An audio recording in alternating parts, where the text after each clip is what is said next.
Hello, welcome to Odyssey Talks. I'm your host Noah. Today we'll be discussing Castlevania Season 4.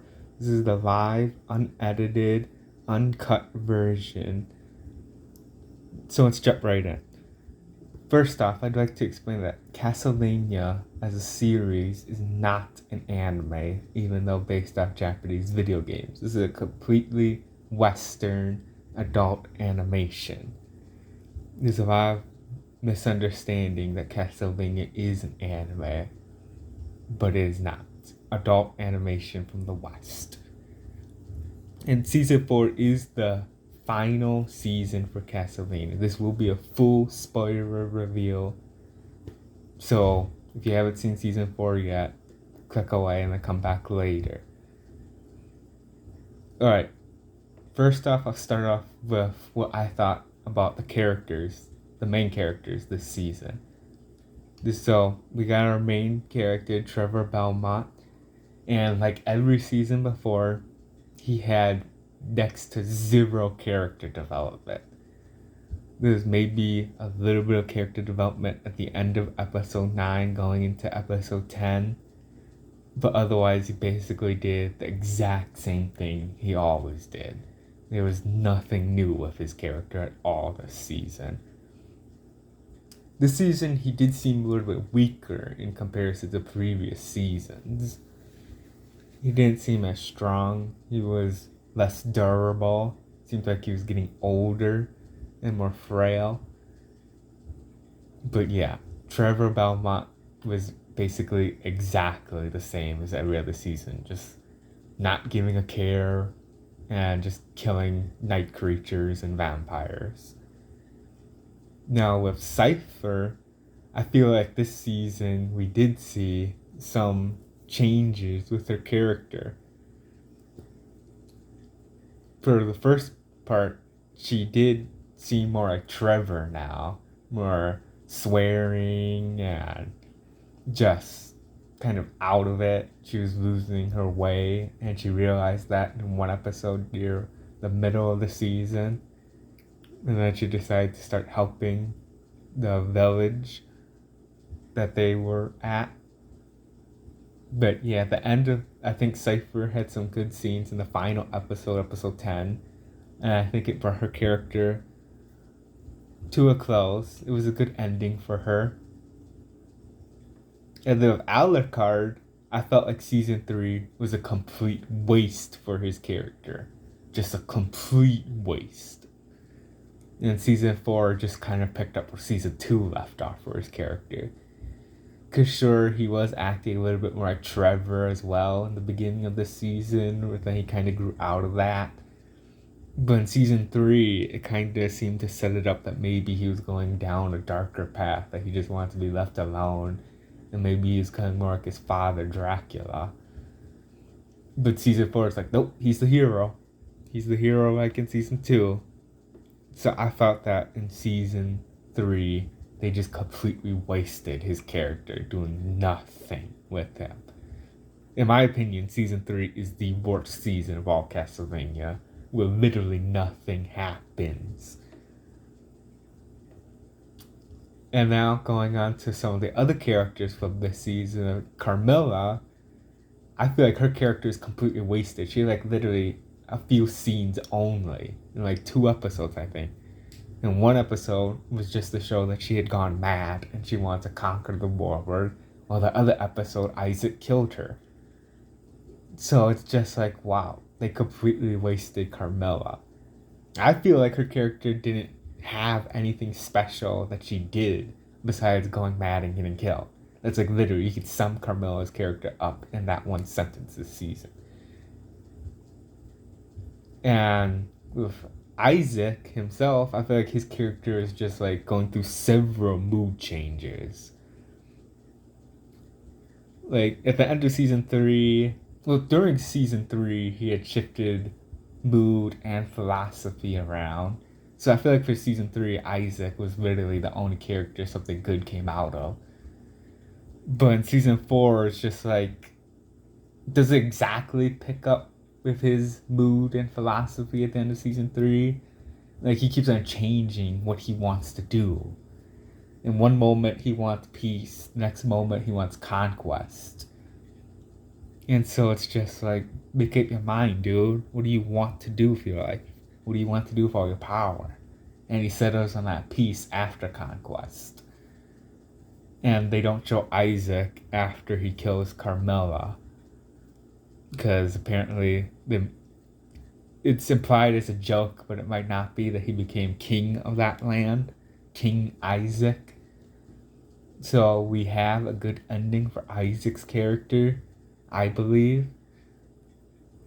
And Isaac, I think, gave some of the best quotes of the season. Like when he was talking to that night creature where they first showed him again, and he was discussing the philosophy of what a night creature can be used for.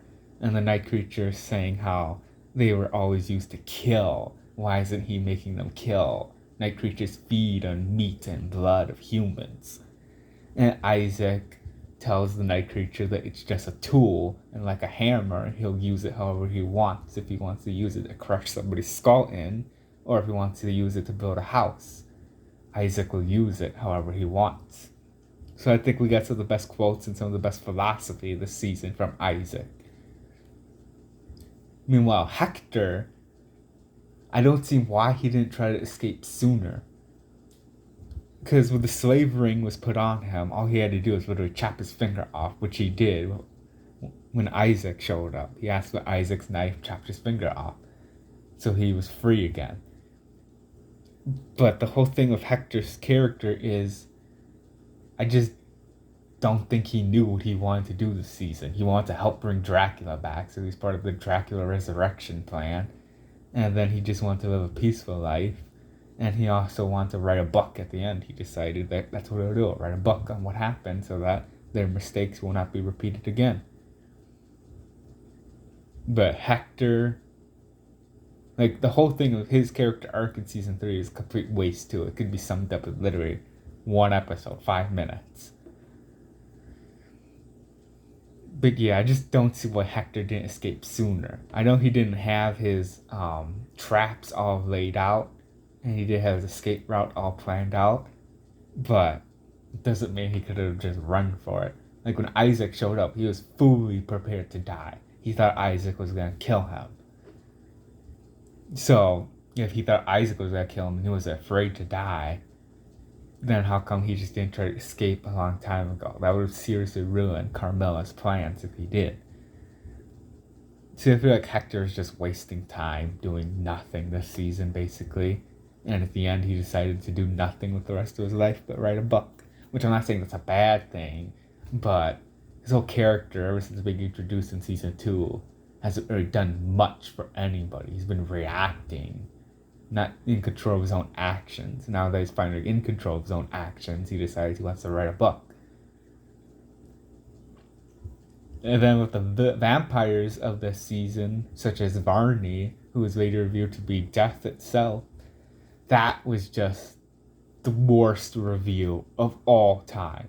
Like, Varney, I hated his character. For one, he reminded me of Barney. And for two, he was just so annoying. Always saying things like, I'm Varney of London. I've been alive ever since Rome. And I've been in Dracula's court for the last 100 years. It's just like he was a weasel and he didn't do anything. He took credit for his subordinates' plans.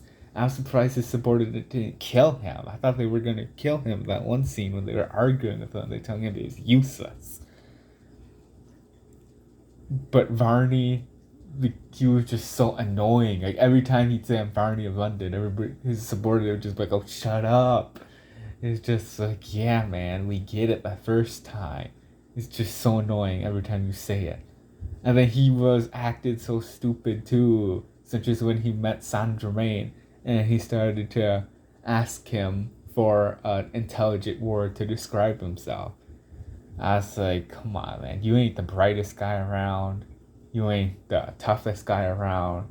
You're the most annoying guy around. You're the lamest guy around. So they revealed Varney to be Death. I was just like, what? He's the coolest character of the show besides Dracula now. But no. They should never have done that. They should have had somebody else been revealed as Death, or just brought Death in as a separate character, not Death hiding as Varney. Because that was just, oh my god, the worst reveal of all time. You take the lamest, most annoying character, make him the strongest character, and the master manipulator behind the whole series, being that it was Death who manipulated Dracula into massacring the humans so that Death could feast on them. And the one thing to note with this Death is he's not the literal embodiment of Death. He just feeds off of it. He's been called things such as the Grim Reaper and Death, but he isn't actual Death. He's not the literal thing. He's not the personification of it. He's just a natural entity called Death. But that was a name given to him.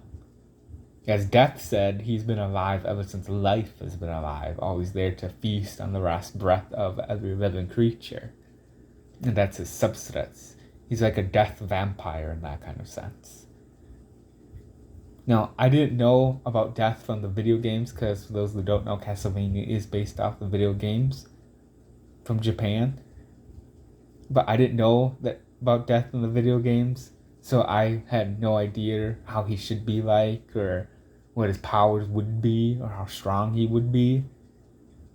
But I just have to say that from what I've heard about him in the video games, this character from the anime sounds much better. Because of the video games I've heard, he's Dracula's second in command. And I'm just thinking, well, in this anime, he was manipulating Dracula the whole time. So, therefore, he must be better than his game counterpart.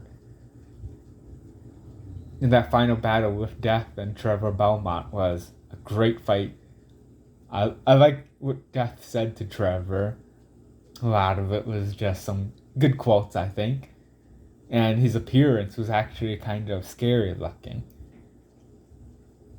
But then he died because Trevor had some dagger that was designed to kill God or something, but failed. But it could still kill Death because he's not God. He's just a natural spirit. So yeah, I feel like it was a waste to have him die so easily. Like all it took was one knife strike, basically. I mean, Trevor was fighting him and losing until he pulled that knife out, and then it was all over for Death.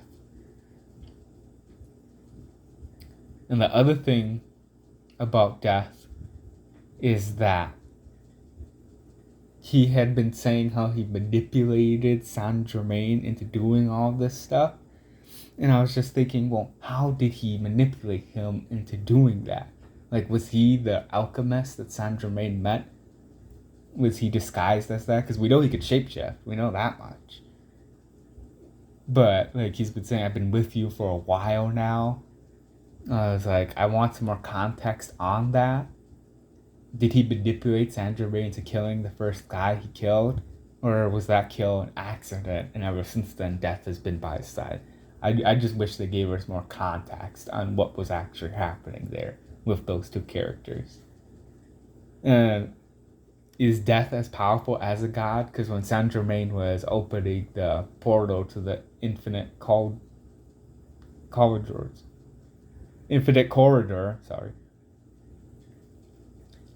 he was saying that he was going to be a god soon.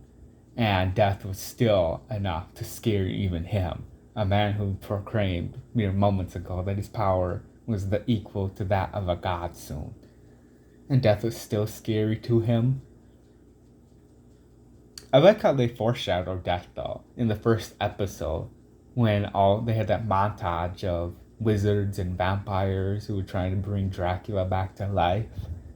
That one of them was trying to pray to Death to do it. And Trevor Belmont said that although Death is a powerful creature, he can't lift his hand down into hell and raise a soul. Only humans can do that.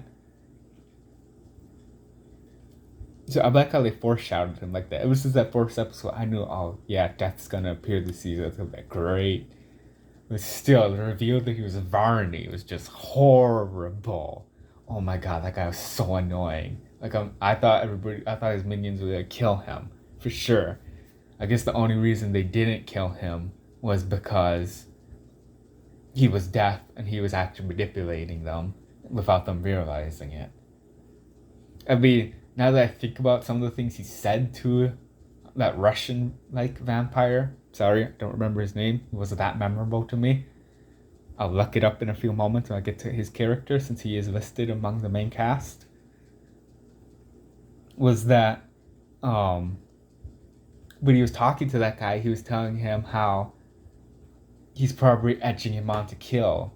Like Varney was saying, I'm making you so mad you just want to go kill right now, don't you? And so I guess so. He wasn't being annoying to be annoying. He was being annoying to make them so mad that they'd kill. And that's what Death would want. Murder. So I guess in a way, as Vardy, he did further his plans as Death. But still, Vardy was just so annoying. And the name rhymes with Barney, so everybody's gonna make fun of him too for that. Like, he could have had a better name than Varney. Seriously, literally rhymes with Barney. Alright. Now, for the rest of the main cast this season, I actually had to look up who they are, because they weren't that memorable to me, for me, to remember their names. So give me a few seconds here. Stay with me.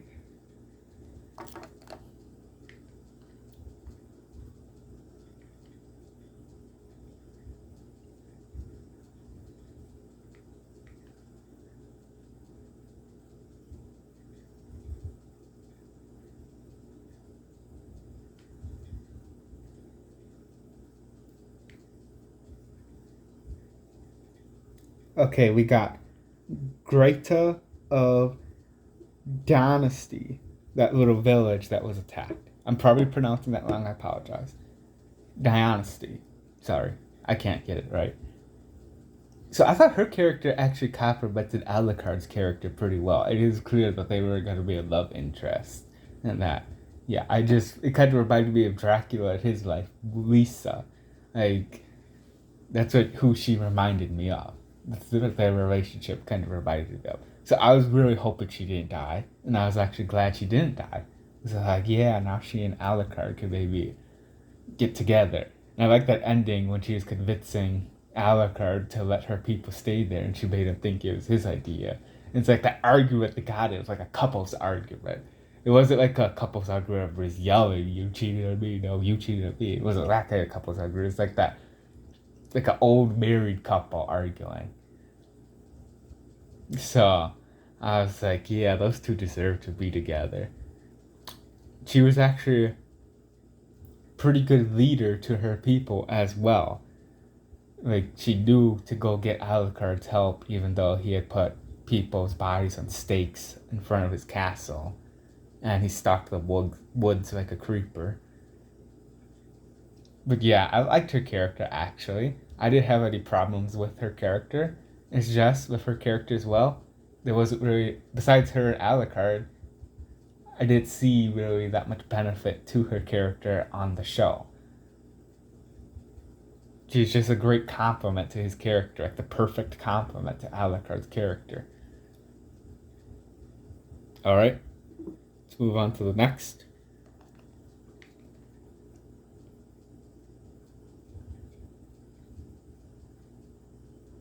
Ratko. That is the Russian vampire who served under Varney. That guy was like Carmilla 2.0. He had the same plan as Carmilla, kind of, because he explained it in his dream. How in his dream the humans are just in a pen and they line up and he sucks their blood out and then the next one comes.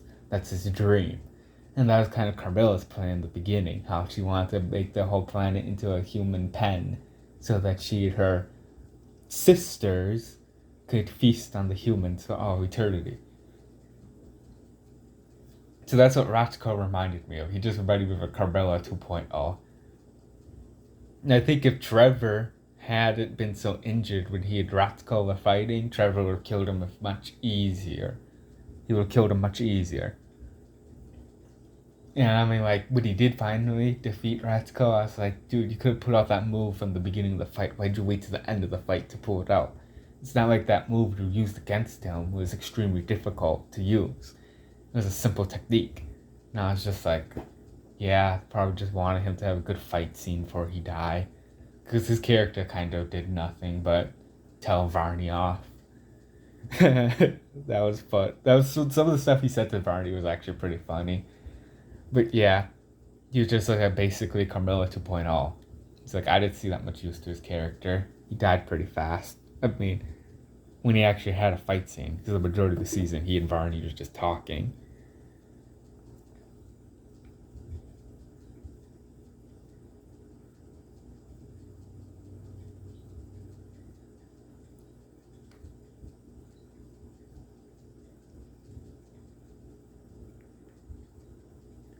All right, so character I hated the most this season, more than even Varney.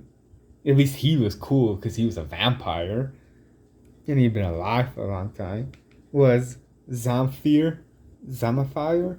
I can't pronounce her name right. Someone called Zamfir because I don't know exactly how her name is supposed to be pronounced. Yeah, she wasn't that memorable for me to pay attention in that series when they said her name. So she was the head guard of the underground court of, let me check up how do I say this? Targovishta, which was the first place that Dracula attacked in season 1, I believe, when he started his war against humans. And that also brings back to Varney's character because Dracula sent Varney there to present it as a prize to him. And a lot of vampires like Ratko were just saying that that was Dracula's way of getting rid of Varney because, again, he was super annoying. But Zamfir was just the most annoying character. I want to punch her so badly. And when Cypher told her I could kill you just with a single glance, I was like, come on, do it. Get rid of this character. That was also a good line from Cypher. But Zamfir is just so annoying. She was insane, like literally insane. But she had the sanity to know she was insane, which didn't make it cool at all. She would just ramble. She wouldn't pay attention when other people were talking. And then when they suggested something, she'd say, I just had a great idea. And then suggest the exact same thing. And they're like, oh, we just said that. And they're like, oh, I stopped listening after you started talking. I was like, oh my God, I want to punch her so bad in the face right now because of that. And then she believed that her king and queen, that she rescued them, that they were alive, when the whole time she kept the corpses just sitting on, I think it was thrones behind a curtain in the underground court of Targovishta. And I was just like, this girl's crazy. Those people are clearly dead. But she was like, no, the magicians, you see, the magicians. She was saying that the king and the queen were magicians and that they were just in their royal sleep and that they'd wake up and save everybody. And she was saying, because I'd save them, they're going to save me. And I was like, this woman is 100% insane and so annoying. Like, she's not even the cool kind of insane like the Joker from DC, from Batman. That's the cool kind of insane that draws the audience in and captivates them. Because you don't know what they're going to do next. You want to know what they're going to do next. Zamfir is just the insane that's just creepy, crazy, and makes you want to punch somebody in the face really badly.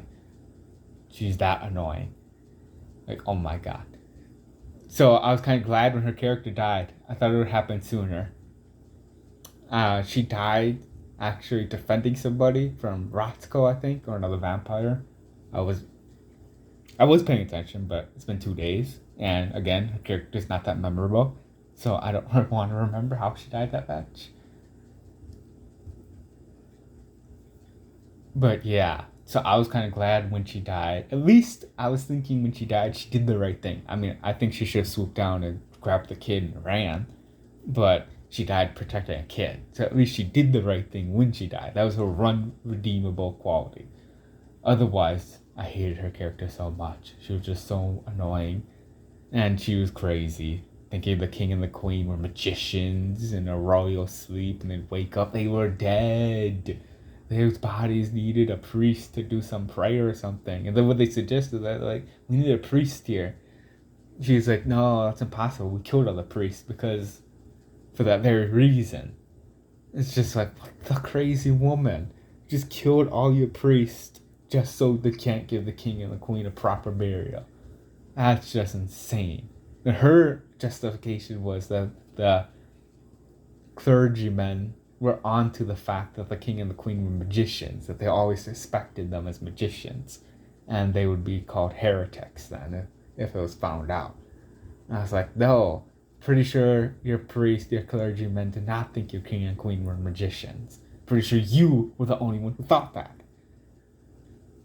I just hated her character so much. It was relief when she was finally gone. Okay, move on to the next character this season.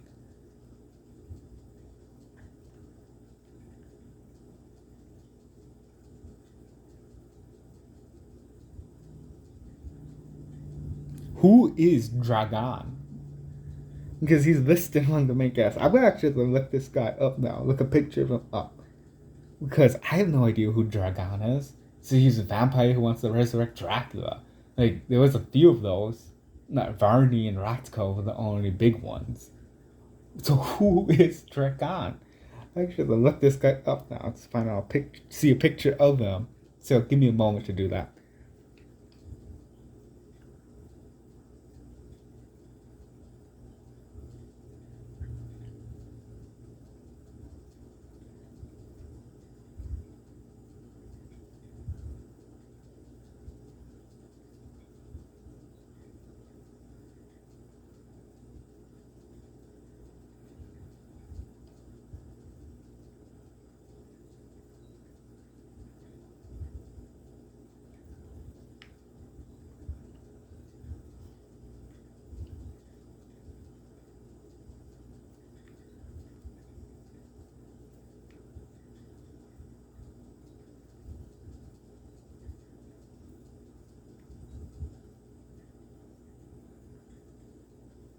Okay, I should probably type in season 4 in case a video game pops up.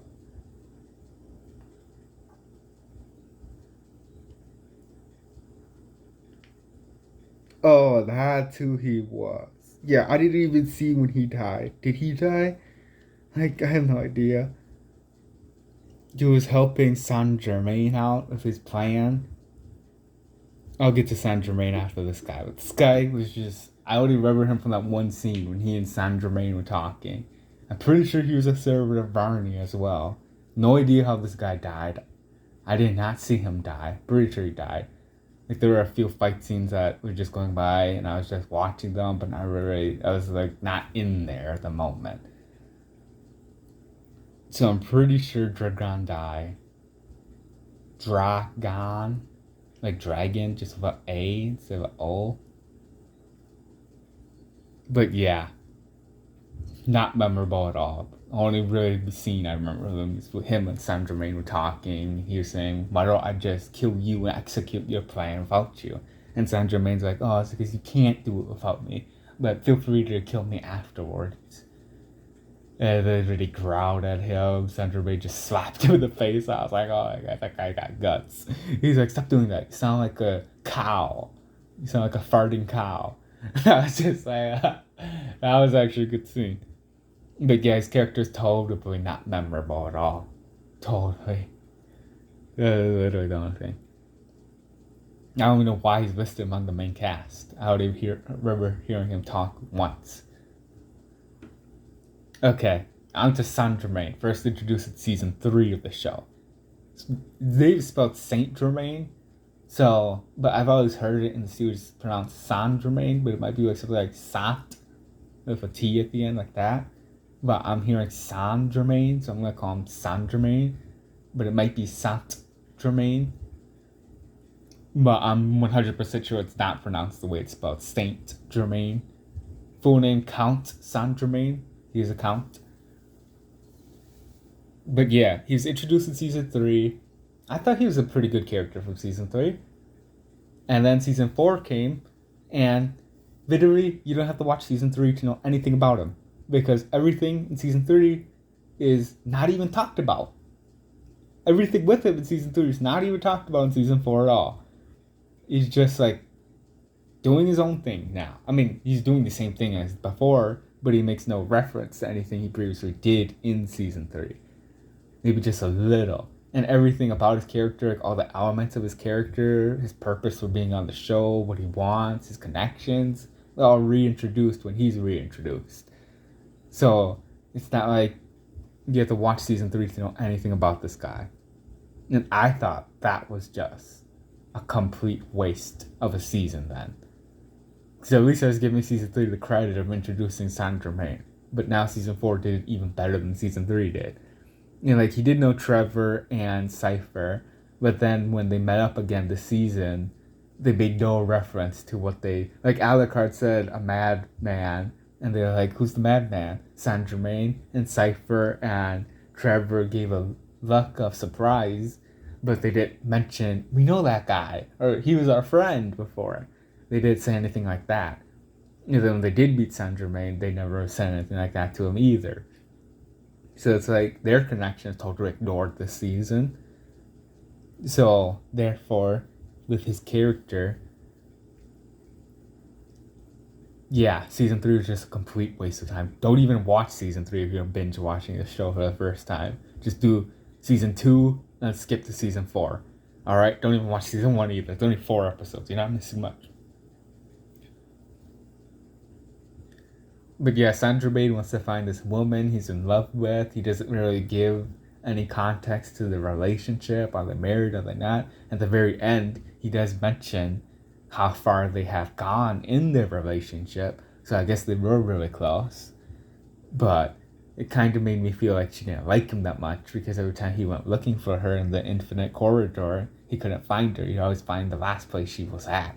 It's like if she loved him a lot, maybe she would have just waited and stayed put. But we never even get her name, as far as I know. We don't even get a clear shot of her face, really.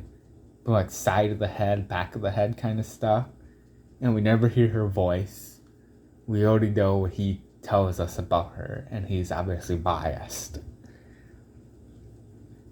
And then this season, I don't remember season 3 if it's mentioned that he's an alchemist or not. Now this season, he kind of dives into that alchemy lifestyle. And he kills somebody for the first time this season. And then he teams up with the vampires, mostly Varney. Hector aids them as well in a plot to resurrect Dracula. And that's only because he was told by a master alchemist that if he brings Dracula, he needs to bring Dracula back to life to find his missing love. Because the end goal of alchemy is apparently 2 souls in a perfect body of male and female. So it's 2 males, 1 male soul, 1 female soul, in a body that is male and female. And that's the end goal of alchemy. The Repus, it's called. And he could use this Repus to control the infinite corridor. Because what the infinite corridor is it's like a gateway to all time, all space. Like they showed aliens and machinery and that kind of stuff. And this show takes place like the 1800s. And so the infinite corridor has gates to every place, but it's extremely hard to control.